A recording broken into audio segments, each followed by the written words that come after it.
Well, hello. Hi. Um, how are you doing today? I'm doing great.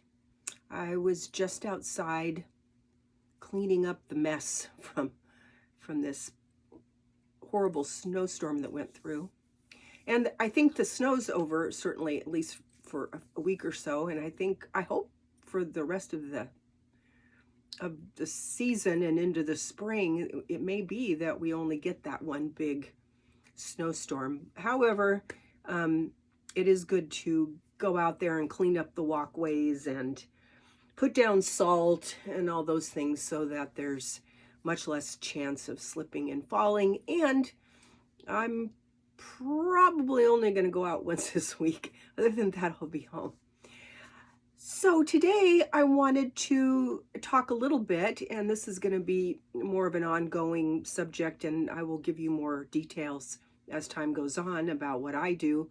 Um, but this is about how to save your money and your health when it comes to groceries. Now, I have been a nursing assistant for 25 years, split up. I started out when I was 25, being a nursing assistant, did that for 5 years, stopped, had children, did a household thing. Then I was a daycare provider for 12 years. Before I was a nursing assistant, I was a travel agent for 7 years. My mom owned a travel agency, so that was, in many regards, really fun. The travel part was really fun. The rest of it is I'm not such a desk person, it's just kind of not me. I'm much more a taking care of people and food and nursing. And my nursing was seniors. And I've always had a heart for seniors, loved my grandmas. Didn't really meet my grandpas. One died when I was very little, and the other one died way before I was born. So I had grandmas, not grandpas. I have like one memory of my grandpa. But in my nursing, in taking care of seniors, of course, I was taking care of people who could afford to pay other people to come into their home and take care of them. And most of them were ladies. Sometimes there was an older man, but ladies tend still to live longer. And so I watched them, took care of them, of course, and sometimes cooked for them and that type of thing. And I talked with them and listened to what they had to say. And I came to some understandings about how to keep myself healthier. And I started that a long time ago when I was again 25. The boy I was dating, who turned out to be my husband 4 or 5 years later, told me about this cookbook called Laurel's Kitchen, and that was the premier vegetarian cookbook at the time. And so I did vegetarian. I learned to cook vegetarian, which is cooking with everything except animal products, really, to make it make it simple. And I've been vegetarian at different times in my life, and not ever for a long time, because I always felt like I needed more protein. And then there was a period of time when they were telling us that eggs were bad for us. And when I was a kid, the standard breakfast was bacon and eggs and some toast. And then they were telling us that wasn't good. And then it was all about cereals and this and that and whatever. And I kept trying all these things, and I wasn't feeling healthier particularly. I gained weight and lost weight. And in general, I just didn't feel like I felt like there was something I was missing. And I was born in 1955, so the first 60 years of my life, I was gaining weight, losing weight, not really understanding, because I wasn't getting good information. And there was this fad and that fad and whatever. Well, I don't know if you have, but I heard along the way that the best thing to do if you're in the grocery store is to stay on the edges. Stay away from 90% of the grocery store. You want the edges. You want the produce section and the meat section and the fish section and maybe the dairy section, especially eggs. And I think that's really good advice, actually. And that's what I pretty much do now. And I'll tell you more about how I shop and where I shop and what I buy there in another video, not this one. But basically, what I'm going to tell you today is that what I finally landed upon that actually worked was the diet, which is called keto. And basically what that means is that your body can run on sugar, and sugar comes in all different kinds of forms. A lot of food breaks down into sugar. Or you can run on good fats. And that's what creates the ketones. And then that is a way that you can eat good food, but not gain weight. And then, of course, now there's a lot of talk about carnivore. And so I think I'm a little more carnivore than I am keto, but I do feel that there are certainly certain vegetables that are very beneficial to us, and I continue to eat those. I don't think I could just do, meat. I only eat turkey, chicken, sometimes fish, and eggs. I eat a lot of eggs. And they used to tell us, oh, they've got cholesterol in them, and now they're saying the exact opposite, and I believe that eggs are actually really good for you.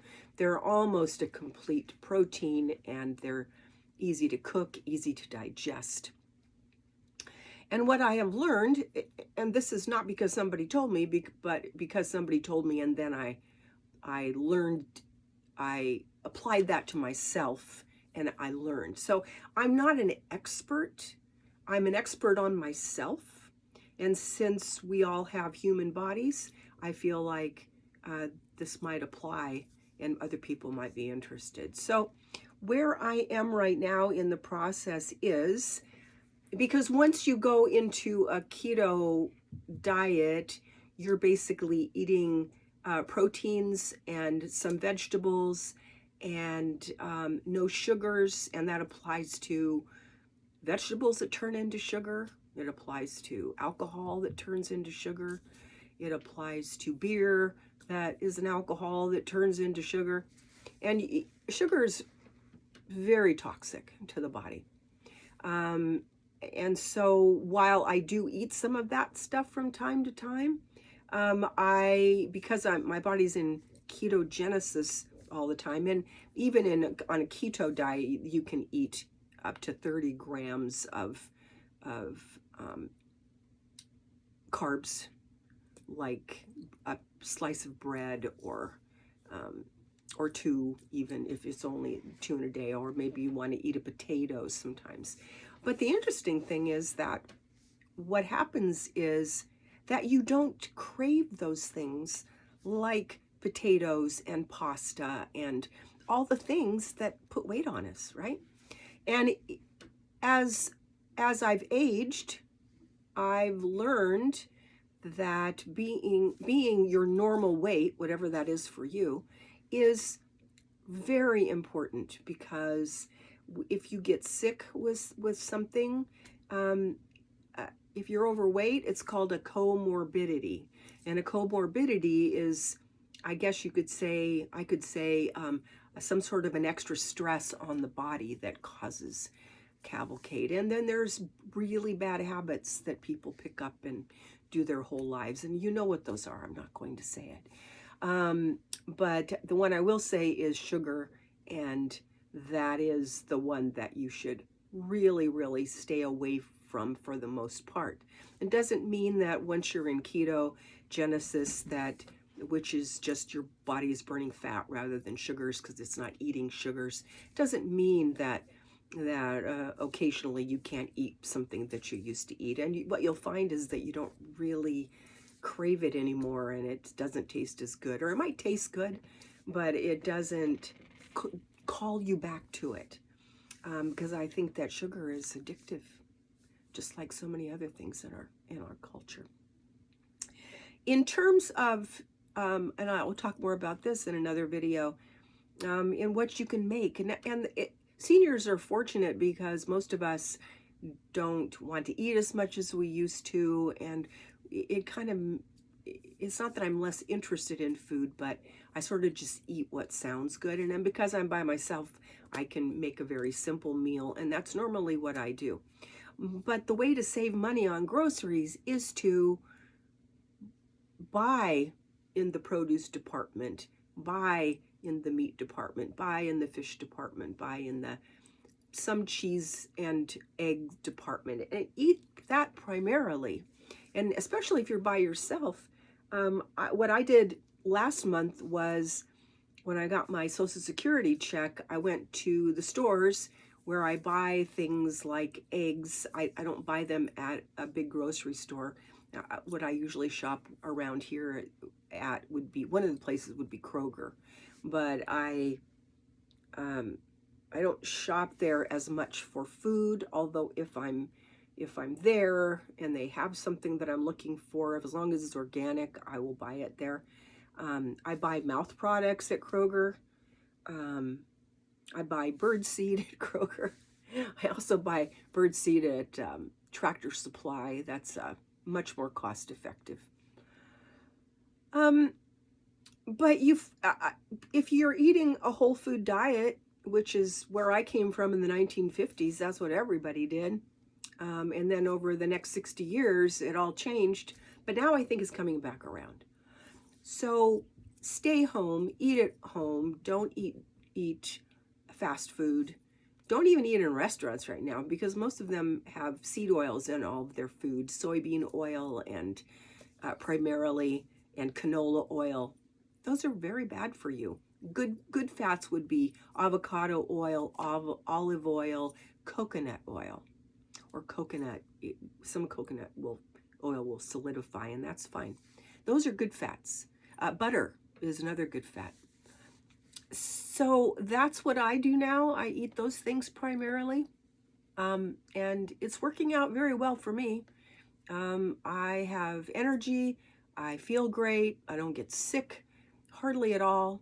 I do all those things, a bunch of stuff myself, as much as I can do, because not only does it save me money, which I hate giving people hundreds of dollars for something that I can learn how to do myself.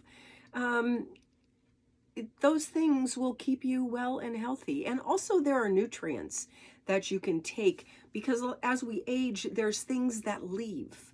And that's part of the aging process. But if you don't want the aging process, if you supplement with those things, you can keep those in your body. And I don't mean one-a-day vitamins and Centrum. Don't waste your money. They're horrible. They're made out of petroleum products, and they have very little. There's very little. As far as I'm concerned, it's just a waste of money. So don't do that. And I will tell you more about the things that I do, but I have to do it a little at a time, because a lot of the things that it's pretty extensive, and I don't want to overwhelm you with too much. But that's kind of, in a nutshell, the overall of why I am fit and healthy and full of energy and active at 70. And I intend to stay that way for many, many years. So please tell me what you think. I love your comments. I so enjoy hearing from all of you. And let me know what you think. And also what you'd like me to talk about. Is there anything that I've said today that made you think of something else you wanted me to talk about? So thanks so much. And I will see you again later this week. And I will talk a little bit more about the foods and other things that you could do to keep yourself healthy. So super, super important, especially as we age. Always important, no matter what age we are. But as we age, the difference between having energy and having no energy. So please let me know what you think, and I will see you on the next one. Thank you.